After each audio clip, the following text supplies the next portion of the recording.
안녕하세요, 여러분. 오늘은요, 우리가 정말 잘 안다고 생각했던, 하지만 어쩌면 전혀 몰랐던 한 시인의 내면 깊은 곳으로 문학적 탐정 수사를 한번 떠나보려고 합니다.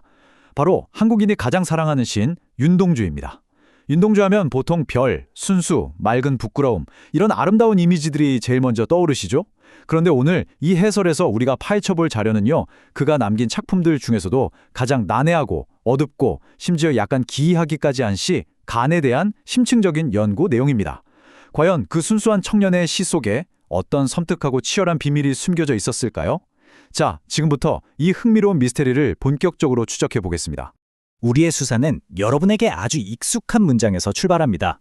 학창 시절에 다들 한 번쯤 들어보셨을 1941년 11월 20일에 쓰인 서시의 한 대목입니다. 죽는 날까지 하늘을 우러러 한 점 부끄러움이 없기를로 시작해서 나한테 주어진 길을 걸어가야겠다로 탁 끝맺는 이 시. 여기서 우리는 순결한 청년의 희망차고 단단한 윤리적 결의를 느낄 수 있죠. 어둠을 뚫고 묵묵히 내 길을 가겠다는 그 굳은 의지, 다들 기억하실 겁니다. 근데요, 여기서 정말 소름 돋는 타임라인 하나를 짚고 넘어가야 합니다. 서시에서 그토록 흔들림 없는 결의를 다진 지 불과 9일 뒤인 1941년 11월 29일, 윤동주는 오늘 우리가 다룰 간이라는 시를 씁니다. 그런데 내용이 완전 딴판이에요. 자신의 장기가 뜯어먹히고 목에 맷돌을 단 것처럼 끝없이 밑으로 가라앉는다는 정말 섬뜩하고 파괴적인 이미지로 꽉 차 있거든요. 그리고 얼마 안 가서 그는 아주 치열한 자기 신문을 아는 채 일본 유학길에 오르게 되죠. 자, 여기서 오늘의 핵심 미스터리가 등장합니다. 아니, 도대체 윤동주는 단 9일 만에 자신의 결의를 포기해버린 걸까요? 나의 길을 가겠다며 다짐하던 청년이 왜 갑자기 스스로를 처벌하고 파괴하는 듯한 자학적인 시를 쓰게 된 걸까요? 실제로 일부 비평가들은 이걸 자기 붕괴로 해석하기도 했습니다. 하지만 오늘 우리가 살펴볼 자료의 분석은 전혀 다릅니다. 이 극단적인 변화의 진짜 이유를 찾으려면 일단 그가 딛고 서 있던 그 시대의 한복판으로 잠시 들어가 봐야 합니다. 1941년, 이때는 그야말로 숨쉬기조차 힘들었던 어둠 그 자체인 시대였습니다. 일본 제국주의의 전시 동원 체제가 최고조에 달해서 사회 전체의 창씨 개명과 일본어 사용이 강요됐고 젊은이들은 전쟁터로 속속 끌려가던 때였죠. 지식인들에게 주어진 선택지는 너무나 가혹했습니다. 식민 권력에 파협하고 협력하거나 아니면 쥐 죽은 듯 침묵하거나 그것도 아니면 끔찍한 양심의 가책 속에서 하루하루를 억지로 버텨내야 했으니까요. 시, 간은 바로 이런 미칠 듯한 압박감 속에서 탄생한 겁니다. 자, 그럼 이제 시 안으로 쑥 들어가서 첫 번째 단서를 찾아보죠. 바로 제목, 간입니다. 윤동주는 한자, 간자를 그대로 가져다 썼는데요.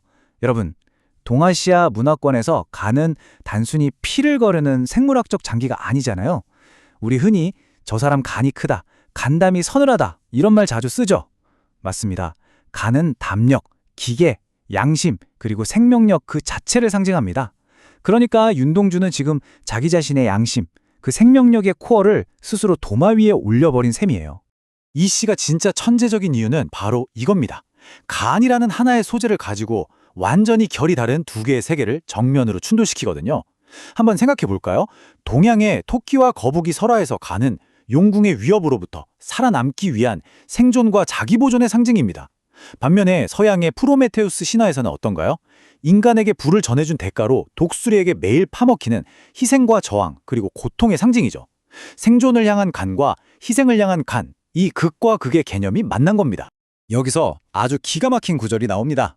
윤동주가 이 두 신화를 일부러 막 뒤섞어버려요. 들어보세요. 코카사스 산중에서 도망해온 토끼처럼. 뭔가 좀 이상하죠? 코카사스는 프로메테우스가 쇠사슬에 묶여있던 서양 신화 속 장소인데 정작 거기서 헐레벌떡 도망쳐 나온 건 동양 설화의 토끼라는 거예요. 이거 진짜 대단한 표현 아닌가요? 생존 본능에 따라 당장 도망치고 싶으면서도 동시에 저항이라는 윤리적 고통을 짊어져야만 하는 식민지 청년의 찢겨진 내면을 이 한 줄로 완벽하게 보여주는 겁니다. 그리고 이어지는 이 문장, 아마 한국 현대시 전체를 통틀어서 가장 낯설고 기묘한 구절일 겁니다. 습한 간을 펴서 말리우자. 여러분, 머릿속으로 한번 상상해보세요. 몸속 가장 깊은 곳에 있어야 할 장기를 밖으로 쑥 꺼내서 햇볕에 말린다? 너무 기괴하고 육체적인 이미지잖아요. 도대체 왜 간이 습하다고 표현했고 왜 굳이 그걸 밖으로 꺼내서 말리려고 했을까요?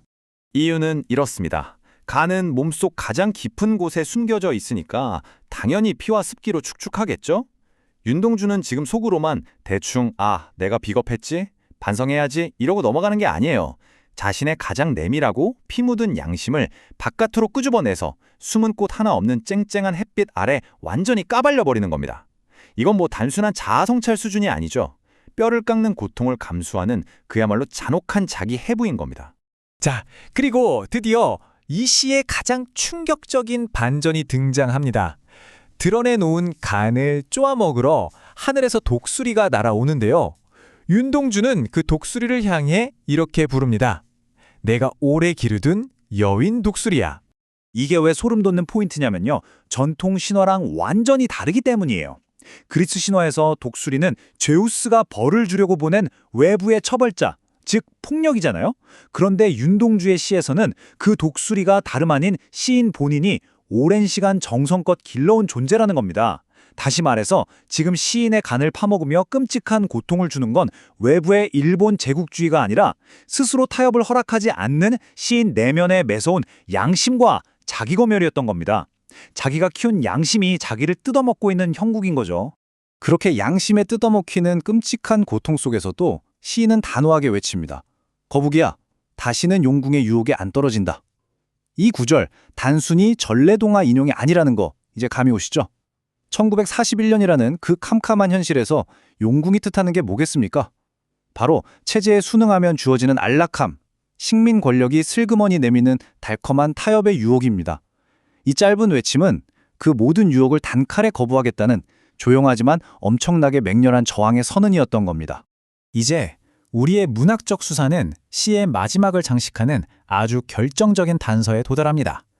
윤동주의 친필 원고를 보면요. 진짜 이상한 표기가 하나 눈에 띕니다. 보통 서양 신화 인물은 프로메테우스라고 적는 게 자연스럽잖아요. 그런데 윤동주는 이걸 프로메드러스 또는 프로메디어스라는 굉장히 낯선 형태로 꾹꾹 눌러 적어놨어요. 이게 그냥 우연한 오타였을까요? 에이, 설마요.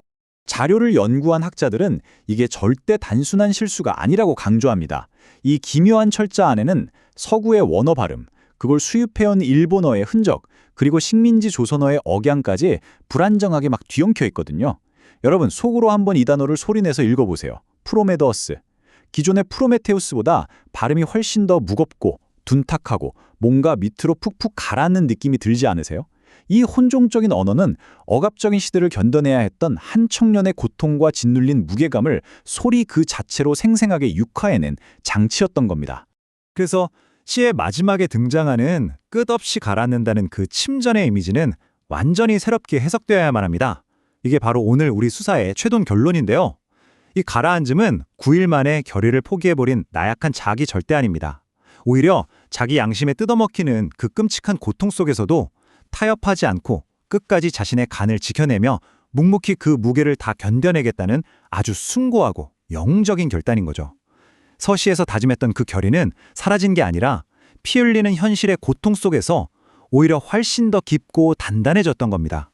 자, 오늘의 해설을 마무리하면서 여러분께 질문 하나를 던지고 싶습니다. 윤동주는 타협의 유혹이라는 용궁을 단호히 거부하고 스스로 매섭게 기른 양심의 독수리에게 기꺼이 자신의 간을 내어주었습니다. 살아가면서 크고 작은 타협의 순간들을 숱하게 마주하는 지금 여러분의 내면 깊은 곳에서 여러분을 일깨우고 때로는 아프게 쪼아대는 그 양심의 독수리는 과연 어떤 모습인가요? 끝없이 무겁게 가라앉으면서도 결코 부서지지 않았던 윤동주의 그 묵직한 고백이 오늘 여러분의 마음에 오래도록 남는 깊은 울림이 되었기를 바랍니다. 그럼 저는 다음 해설에서 더 흥미로운 자료로 찾아오겠습니다. 함께해 주셔서 감사합니다.